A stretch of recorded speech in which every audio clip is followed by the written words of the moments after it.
And let me say a word to the Japheth women. It must be rough. You know, we got a vision here, 50,000 righteous men living for the Lord, because many of the Hamite men, black men, have not lived up to the responsibility of taking care of their children.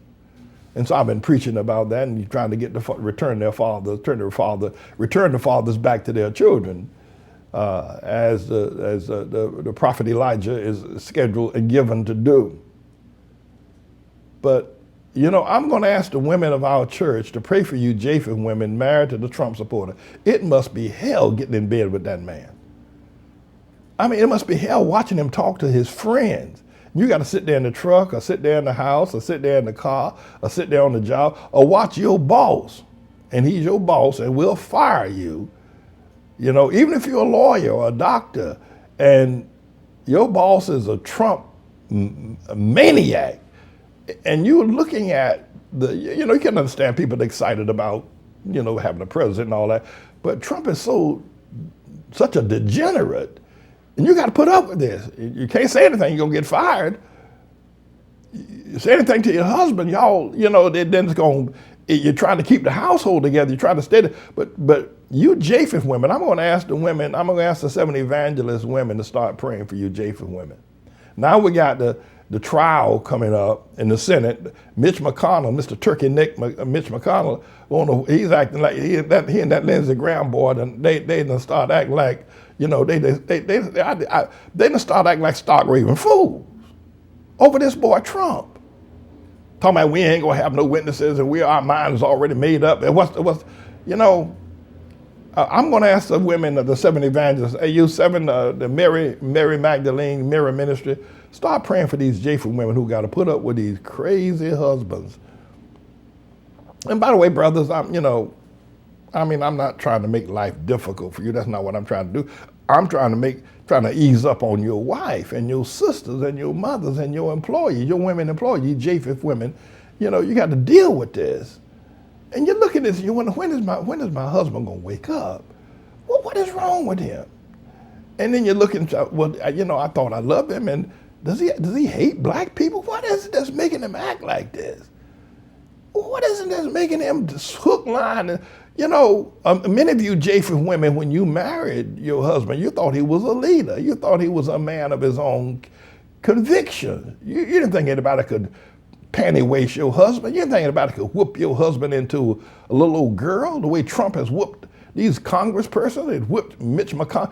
It whooped all these people into a little old girl. You thought your husband, and now he's running around here like a little old girl, like a 13-year-old girl falling in love for the first time. Your husband, he done whipped it like he's been whipped like a panty waist little old girl. Trump done whooped the snot out of him. Trump done whooped the man out of him. And when you married him, you didn't think that way about him. But look at him now.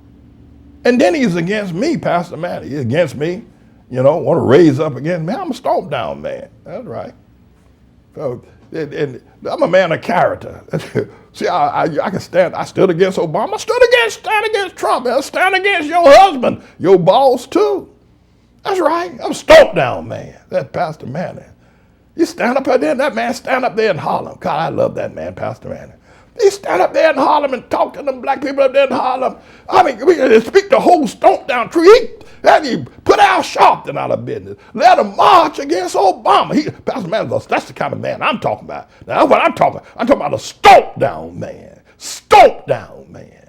The devil come at him. He slapped the devil out of town. The stomp down man. The kind of man that Pastor Manny is. And that's true too, by the way, I am. I said, Pastor Man, you're speaking in the third person.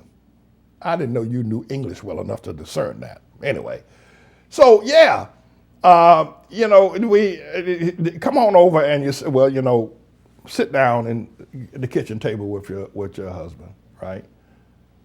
And say, Pastor Man will pray for you, because he will. You know, say, listen, if Pastor Man can love them men up there in Harlem, and Pastor Manning takes care of their children. These men don't take care of their own children. Pastor Manning educates them, takes them on trips around the world. Pastor Manning can go pray for you. Sit down at the kitchen table, sit down and say, honey, let me talk for a little bit. put the kids away, put the children away. So let's talk a little bit about Pastor Manning.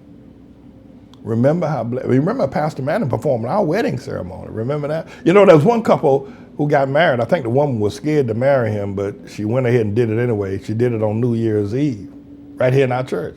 And they spent the whole night inside the church. That woman was praying that man would not desert her because he was a little shaky.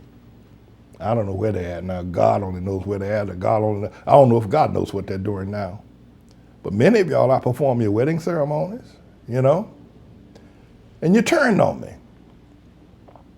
You turned on me for Trump. You did. And, but you know, I'm the Lord's servant. I am. And, you know, I'm a good man. That's right.